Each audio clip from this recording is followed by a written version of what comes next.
Boa noite, senhor presidente. Boa noite, nobres colegas. Boa noite, população que nos acompanha aqui presencialmente, a população que nos acompanha em casa. Nesse retorno do recesso parlamentar, eu optei por tratar aqui dois únicos assuntos. O primeiro deles, nessa última semana, foi noticiado pela imprensa o anúncio aí por parte do prefeito Gutuissa que o município obteve aí no primeiro semestre um orçamento que sobrou 32 milhões. Repito, foi noticiado pelo próprio prefeito. E qual é a minha avaliação sobre isso? A primeira delas, a satisfação por ver que o município está progredindo e saber que o desespero de outros municípios não é o nosso. Ou seja, o problema de São Roque não é dinheiro. E isso, para mim, está muito claro quando a gente vê um anúncio como esse. Outra coisa, voltando num passado recente, isso me deixa tranquilo quando eu me posicionei favorável à não alienação daqueles 8 terrenos que foi colocado nesta casa aqui através de um projeto, onde, com uma emenda, colocamos aí a retirada de 2 terrenos, o da quadra e o da antiga creche Allan Kardec. Por que eu estou falando isso e mencionando isso? Porque naquele projeto foi vinculado 8 terrenos que, somados, daria aí aproximadamente 9,7 milhões que seriam arrecadados para reverter em algumas benfeitorias. Para um município que está com 32 milhões sobrando, me deixou ainda mais tranquilo de quando eu vi algumas pessoas, por orientação, vir pressionar nós, vereadores, por exemplo, com as reformas que necessitaria ser feita lá no estádio Quintino de Lima, no Quintinão. Então, se 9,7 milhões é, no mínimo, 3 vezes inferior aos 32 que sobrou, significa que, com terreno ou sem terreno, a prefeitura tem condições de fazer o que estava proposto naquelas justificativas. Então, isso também me deixou tranquilo. Por quê? Eu não voto e jamais votarei nenhum projeto nessa casa sob pressão. Pode haver a pressão, mas eu vou ter autonomia para decidir como votar e não vai ser mediante pressão. Eu tenho que ter responsabilidade. Eu não. Todos nós aqui temos que ter responsabilidade nas nossas decisões, seja um voto favorável, seja um voto contrário. Mas ele tem que estar amparado. Então, quero também mencionar essa questão. Então, com isso, o que está claro para mim?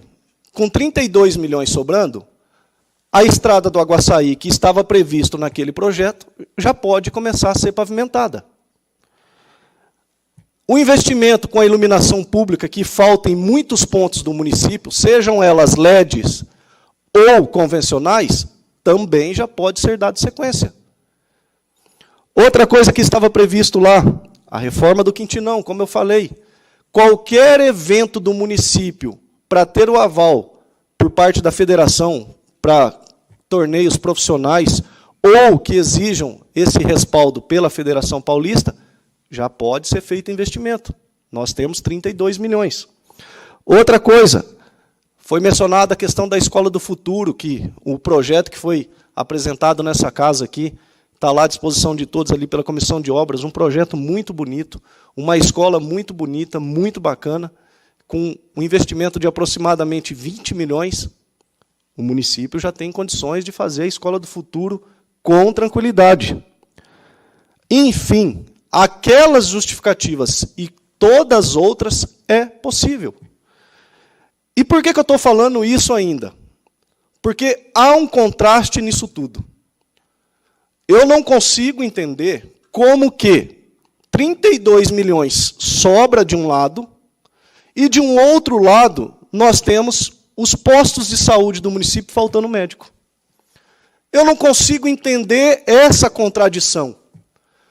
E vou a mais, não estou falando por falar. Imagino eu, porque isso foi um problema do passado, imagino eu que a dificuldade é o pagamento, que o município paga pouco para alguns médicos. não é mais o problema. Nós temos dinheiro.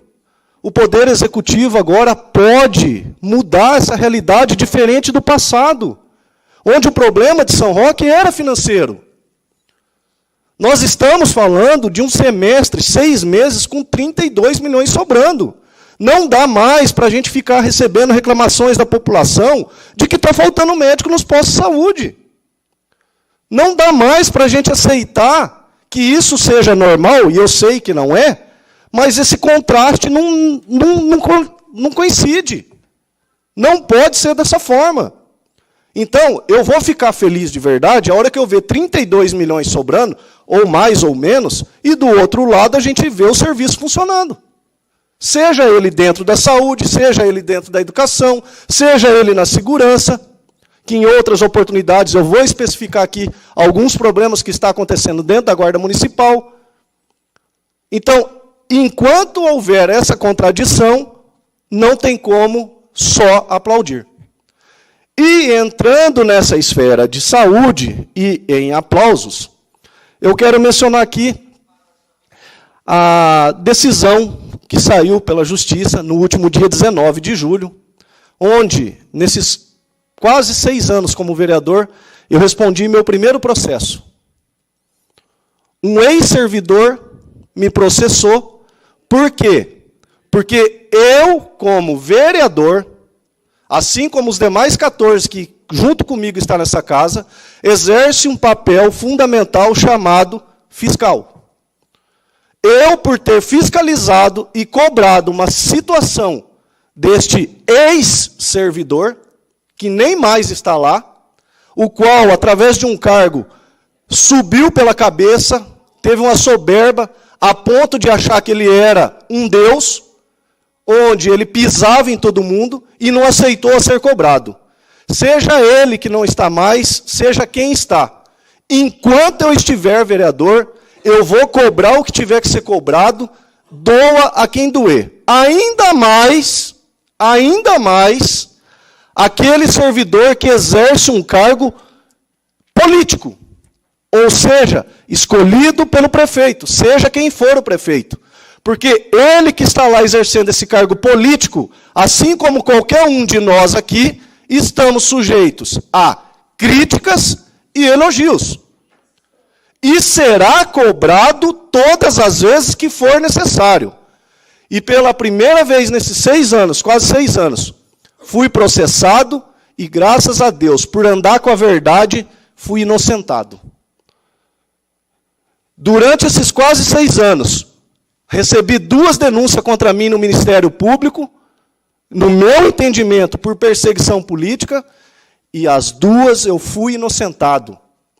Enquanto eu caminhar com a verdade, enquanto eu caminhar fazendo o que é certo, porque eu, como vereador, estou respaldado constitucionalmente dizendo, seja no artigo 5º da Constituição Federal, que fala da liberdade de expressão, não apenas minha como vereador, mas sim como cidadão, de cobrar alguém que está exercendo um cargo público, assim como eu. Todos nós aqui temos responsabilidades e tenho certeza que, seja qual for a situação, seremos cobrados na medida que for necessário. E se alguém fizer a coisa benéfica, vai ser elogiado na medida que for necessário. Apesar de que, tenho a convicção, político ser elogiado é uma coisa não muito bem-vinda, porque pode haver comodismo. Como servidor público, a gente entende que o servidor, ele está ali e está fazendo, assim como nós, estamos fazendo o melhor que podemos, que possamos, pela população. Então, tem muita gente que mistura as coisas. Então, eu estou dizendo isso, agora falando também no artigo 29, inciso 3º da Constituição, que fica claro, a inviolabilidade por minhas opiniões, palavras e votos no exercício do mandato e na circunscrição do município. E foi exatamente o que eu fiz. Eu fui cobrar uma melhoria de um serviço e vou cobrar todas as vezes que for necessário, porque não estava funcionando. E mais, Não só não estava funcionando, como continua não funcionando. E eu vou voltar a cobrar até que haja melhoria. Para o Jean, não. Para as pessoas que dependem desse importante serviço. Então, eu quero encerrar aqui dizendo que, seja servidor público exercendo cargo político, seja nós aqui como vereadores, ou qualquer outro cargo eletivo e político, só tem uma maneira de não ser criticado. Não exerce a função. Acabou o problema. Obrigado, senhor presidente. Boa noite a todos.